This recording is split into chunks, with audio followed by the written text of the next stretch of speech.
কোহলির কথা শুনে রোহিত হাসে, কই তাদের মতন ওই আবরার বাবর ওরা হাসে না তো।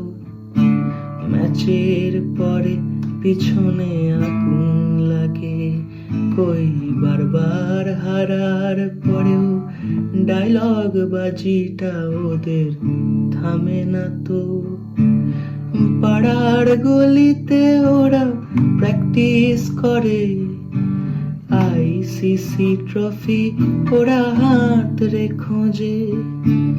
বাবাকে দেখে ওদের হাঁটু কাঁপে, কই আগের মতন ওরা জান প্রাণ লাগিয়ে মাঠে লড়ে না তো। তাই কোহলির কথা শুনে সবাই হাসে, আর ম্যাচের শেষে পুরো সবুজ বাহিনী ওরা হাসে না তো।